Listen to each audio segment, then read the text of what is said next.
이 플랜시스 톰슨이라고 하는 그 영국의 시인은 이 좀 불경스럽지만 이 하나님에 대해서 이렇게 표현했습니다. 하나님은 바로 천국의 사냥개이다. 천국의 사냥개이다. 왜 그랬을까요? 이 사냥개의 특징은요, 한 번 물면 놓지 않기 때문이죠. 즉 하나님께서 우리 인생을 붙잡으신다면 결코 놓지 않으신다는 것을 표현한 것입니다. 여러분, 우리는요 잘 잃어버립니다. 어제 받은 은혜 오늘 잃어버리지요. 주일에 받은 은혜 예배당 문을 나가면 잃어버리지요. 그러나 하나님은 우리를 잃어버리지 않으시고 또 우리를 포기하지 않으십니다. 그래서 하나님은 천국의 사냥개입니다. 저는요 이 표현이 얼마나 감사한지 모릅니다. 여러분, 야곱은 어떤 사람입니까? 야곱의 이름의 뜻은요, 이 붙잡는 자였습니다. 발 뒤꿈치를 붙잡는 자이지요. 어릴 때는 사람을 붙잡았지만 나이가 들어 성인이 되어서는 하나님을 붙잡았습니다. 야복 강가에서 하나님을 놓지 않았습니다. 그때 하나님은 야곱의 이름을 바로 이스라엘이라고 하셨죠. 그런데 아무리 야곱이 자신의 힘으로 하나님을 붙잡는다고 한들 하나님보다 클까요? 하나님의 힘보다 강할까요? 하나님이 우리를 붙잡으시면 우리는 끌려갈 수밖에 없습니다. 그래서 우리가 해야 할 일이 있다면 바로 하나님 앞에 항복하는 것입니다. 여러분, 좋은 신앙은 뭘까요? 따라할까요? 하나님께 항복하는 것입니다.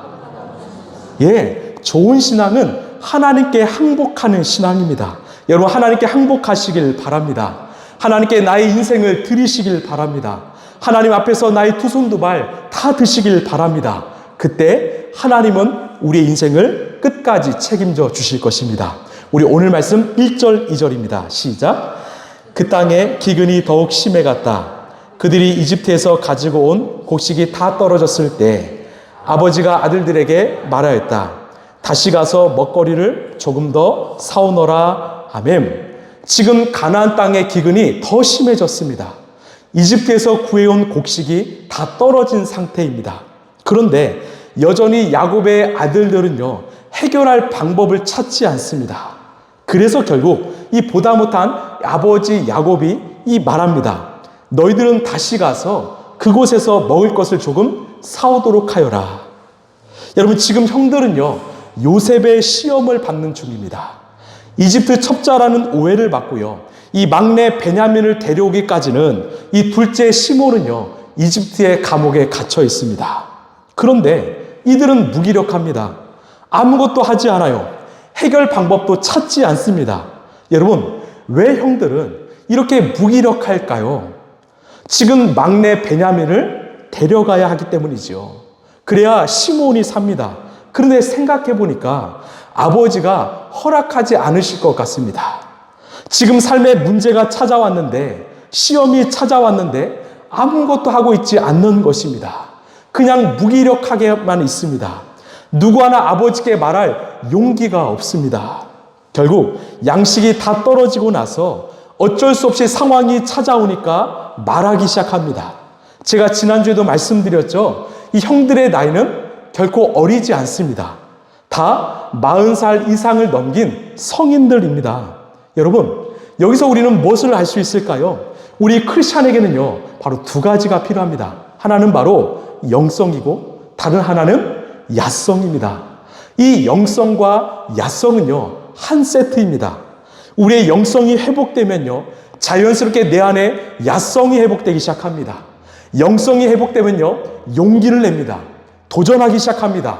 두렵지 않습니다. 왜? 하나님이 우리와 함께 하시기 때문입니다. 문제가 발생해도 도망가지 않습니다. 직면합니다. 또 내가 잘못한 일이 있다면 곧바로 회개합니다. 수정합니다. 끊어냅니다. 왜? 내 안에 있는 하나님의 형상이 훼손되기 때문이죠. 그리고 좋은 것을 찾습니다. 좋은 습관을 가집니다. 좋은 관계를 형성합니다. 여러분, 이처럼 하나님이 주신 영성과 야성을 겸비한 크리스찬이 되시길 간절히 소망합니다. 우리 3절 4절입니다. 시작.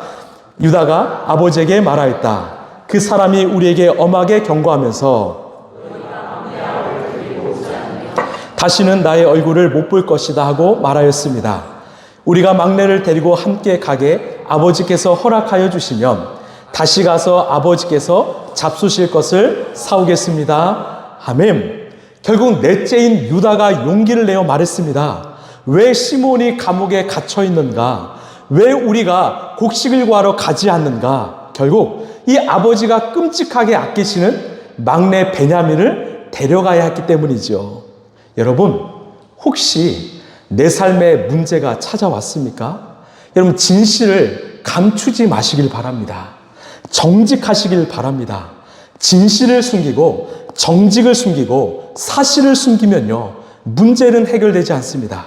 하나님 앞에 다 오픈하시고 하나씩 하나씩 해결해 가시길 소망합니다. 최근에 저랑 교제하는 한 집사님이 이런 말씀을 하셨어요. 목사님, 저요, 이 라이프처치에서는 제가 감추고 싶었던 것들을 다 오픈했어요. 여기에서는 거룩한 척, 괜찮은 척 하지 않습니다. 그러니까 삶의 회복이 조금씩 찾아오고 있는 것입니다. 여러분, 회복의 시작은 바로 정직입니다. 진실입니다. 여러분 믿으십니까? 감추지 마시고요, 정직하게 하나님 앞에 나아가시길 소망합니다.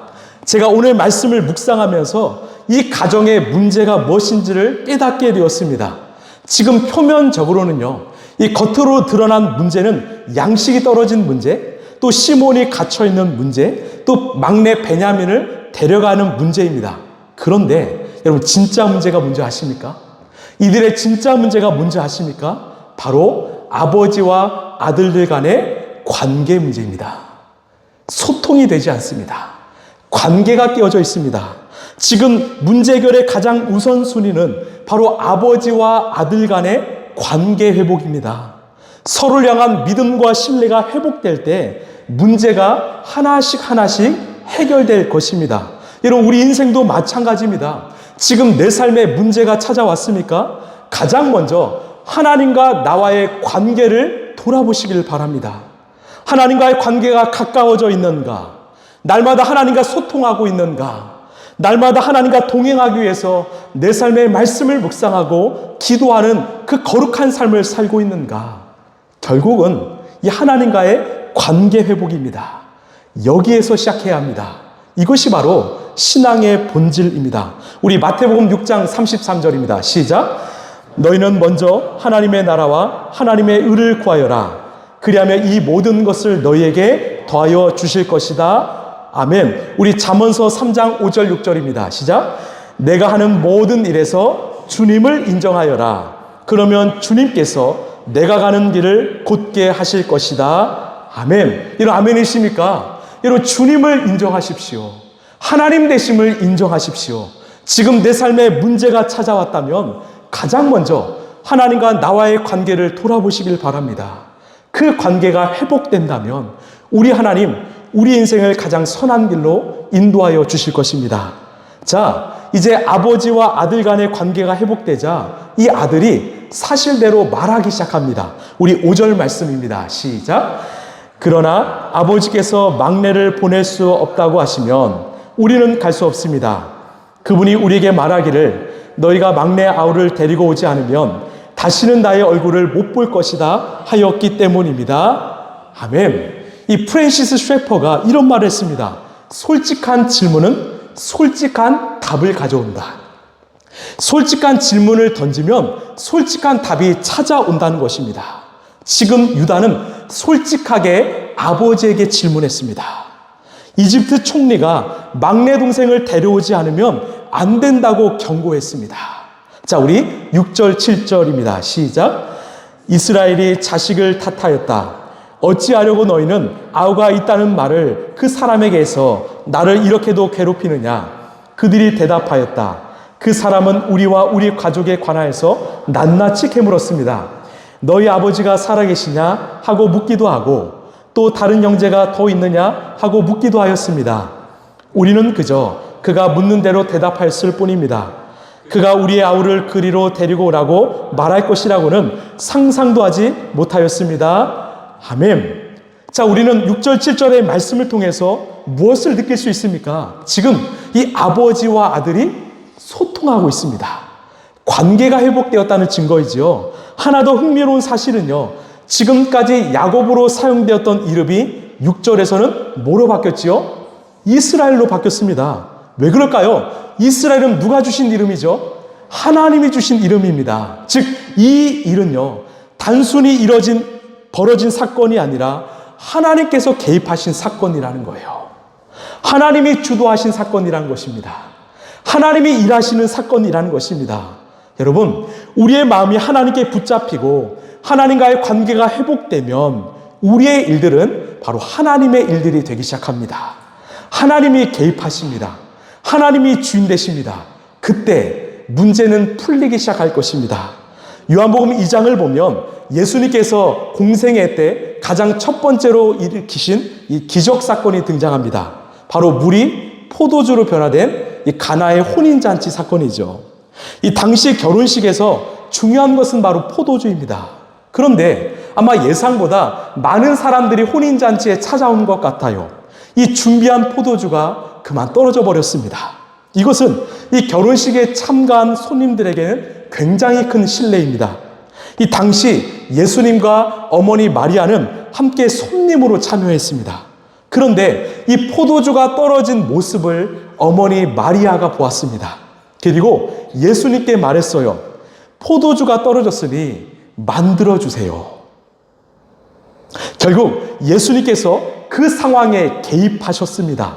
무슨 의미일까요? 이제부터 예수님은요, 혼인잔치의 손님이 아니라 바로 주인이 되신 것입니다. 예수님께서 하인들에게 항아리에 물을 가득 부으라고 하셨습니다. 그리고 사람들에게 그 항아리의 물을 가져다 주라고 하셨습니다. 여러분, 항아리에 든 물이 어떻게 되었지요? 물이 변해서 포도주가 되었습니다. 그냥 포도주가 아니라 사람들이 지금까지 경험한 적이 없는 아주 최고급의 포도주가 되었습니다. 이 혼인잔치는 이 모든 사람들이 그 포도주를 통해서 아주 충만한 기쁨을 누리게 되었습니다. 이것이 바로 예수님이 이 땅에 오시면 일어날 천국의 모형이지요. 그렇습니다. 예수님이 개입하시면, 예수님이 주인 되시면 기적이 일어납니다. 이런 믿으십니까? 기쁨이 회복됩니다. 삶의 감사가 회복됩니다. 중요한 것은 예수님이 개입하셔야 합니다. 예수님이 주인 되셔야 합니다. 예수님이 주도하셔야 합니다. 여러분, 아침에 일어나면 기도하십시오. 예수님이 내 삶에 개입하십니다. 가정을 위해 기도하십시오. 예수님이 가정에 개입하십니다. 일터를 위해 기도하십시오. 예수님이 일터에 개입하십니다. 교회를 위해서 기도하십시오. 예수님이 개입하십니다. 그러면 끝나는 거예요. 문제는 끝나는 것입니다. 온 우주의 주인이신 예수님께서 우리의 인생을 책임지시고 이끌어 가십니다. 이런 복음서를 보십시오.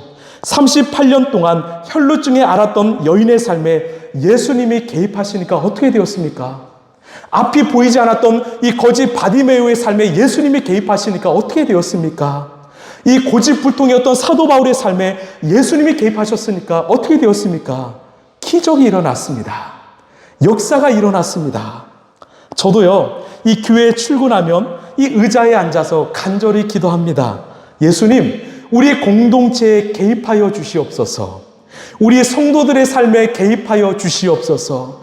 이곳에 찾아오는 모든 영혼들의 삶에 개입하여 주시옵소서. 이들을 살려주시옵소서. 이들을 회복시켜 주시옵소서. 그러면 주님께서 일하십니다. 주님께서 역사하십니다. 여러분, 항복하십시오. 여러분, 인생을 주님께 맡겨드리십시오. 예수님께서 우리의 삶에 개입하여 주실 것입니다. 자, 우리 8절 9절의 말씀입니다. 시작. 유다가 아버지 이스라엘에게 말하였다. 제가 막내를 데리고 가게 해주십시오. 그러면 우리가 곧 떠나겠습니다. 그렇게 하여야 우리도 아버지도 그렇지 않고 살 수 있을 것입니다.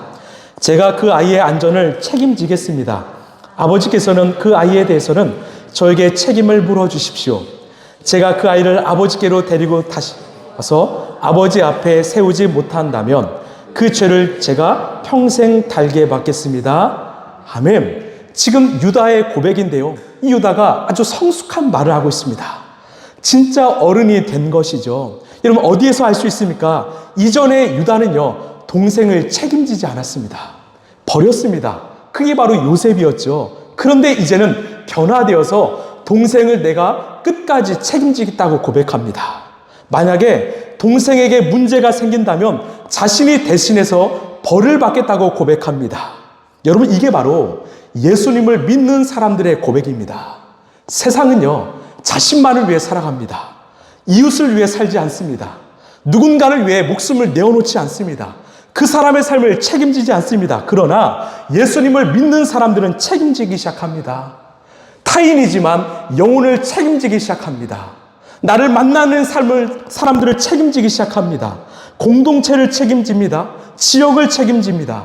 책임지기 위해서 내 삶을 내어놓기 시작합니다. 지금 유다가 그런 성숙한 존재가 되었다는 것입니다. 하나님과의 관계가 회복되고 또 아버지 간의 관계가 회복되고 나니까 이 가정 안에 회복이 임한 것입니다. 아들들 각자의 삶 가운데 회복이 임한 것입니다. 자, 그렇게 거절했던 아버지 야곱이 이제 뭐라고 합니까? 우리 13, 14절입니다. 시작. 너희 아우를 데리고 어서 그 사람에게로 가거라. 너희들이 그 사람 앞에 설 때 전능하신 하나님이 그 사람을 감동시키셔서 너에게 자비를 베풀게 해주시기를 빌 뿐이다. 그가 거기에 남아있는 아이와 베냐민도 너희와 함께 돌려보내준다면 더 바랄 것이 없겠다. 자식들을 잃게 된다 있는 것이지 난들 어떻게 하겠느냐. 아멘. 지금 아버지 야곱의 말이 변했습니다. 막내를 데리고 가라. 나는 전능하신 하나님께 기도할 것이다. 여러분, 그 사람이요 회복되었다는 것을 우리는 무엇으로 알 수 있을까요? 바로 말입니다.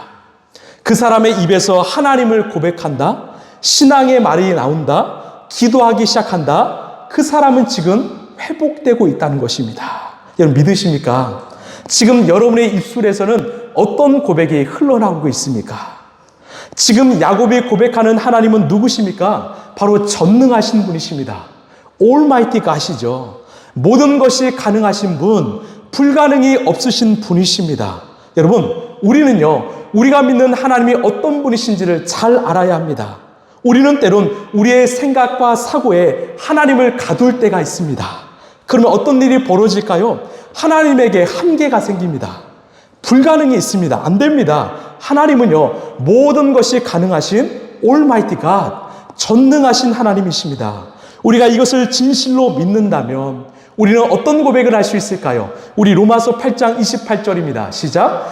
하나님을 사랑하는 사람들, 곧 하나님의 뜻대로 부르심을 받은 사람들에게는 모든 일이 서로 협력해서 선을 이룬다는 것을 우리는 압니다. 아멘. 모든 일이 서로 협력해서 선을 이룬다는 것을 우리는 압니다. 작은 일, 어떤 일이 아니라 모든 일이라는 거죠. 우리가 믿는 전능하신 하나님은 악을 악으로 가만히 두지 않으시고 악을 선으로 바꾸시는 하나님이십니다. 우리가 믿는 전능하신 하나님은요, 죽음을 생명으로 바꾸시고 십자가의 저주를 생명의 구원으로 바꾸시는 하나님이십니다. 지금 야곱은 그 전능하신 하나님을 다시 경험하고 있는 것입니다. 저는요, 오늘 이 밤 가운데 여러분이 하나님에 대한 올바른 인식이 다시 회복되길 소망합니다. 우리가 믿는 하나님은 전능하신 분이시다. 불가능이 없는 분이시다. 모든 일을 합력하여 선으로 인도하시는 분이시다. 그 하나님이 우리의 인생을 지키신다. 책임지신다. 끝까지 함께 하신다. 여러분, 믿으십니까? 그러면 우리는 하나님을 믿는 만큼 우리의 삶에서 샬롬을 누리게 될 것입니다. 그리고 내 삶에 찾아오는 모든 문제들, 어려움, 죽음은 우리를 무너뜨리지 못할 것입니다. 결국은 우리가 하나님을 잘 아는 것이 너무나 중요합니다. 우리 호세아 6장 3절의 고백입니다. 시작. 우리가 주님을 알자. 애써 주님을 알자. 새벽마다 여명이 오듯이 주님께서도 그처럼 어김없이 오시고 해마다 쏟아지는 가을비처럼 오시고 땅을 적시는 봄지처럼 오신다. 아멘. 여러분, 아는 만큼 보입니다. 아는 만큼 의지합니다. 아는 만큼 믿습니다. 신앙생활은 하나님을 알아가는 과정입니다. 여러분, 하나님을 알 때 힘써 아시길 간절히 소망합니다. 우리 15절의 말씀을 읽고 말씀을 마치도록 하겠습니다. 시작. 사람들은 선물을 꾸리고 돈도 갑절을 지니고 베냐민을 데리고 급히 이집트로 가서 요셉 앞에 섰다. 아멘. 이제 형들은요, 다시 요셉 앞에 섰습니다. 이것은 모든 것이 회복되었다는 것입니다. 이 모든 과정은 바로 야곱의 가정을 살리길 원하시는 이 하나님의 프로젝트였습니다. 여러분, 그 약은 바로 관계 회복입니다. 먼저 하나님과의 관계가 회복되니까 아버지와 아들 간의 관계가 회복되기 시작했습니다. 그리고 가정이 회복되었습니다. 여러분, 내 삶의 회복이 필요하십니까? 먼저 하나님과의 관계를 회복하시길 소망합니다. 그러면 하나님이 개입하십니다. 그러면 됩니다. 하나님께서 내 삶을 이끄시고 내 삶을 책임져 주실 것입니다. 여러분, 우리가 믿는 하나님 누구실까요? 바로 전능하신 하나님이십니다. 우리가 이것을 믿고 그분을 온전히 의지하여 날마다 승리하는 저 여러분 되길 간절히 소망합니다.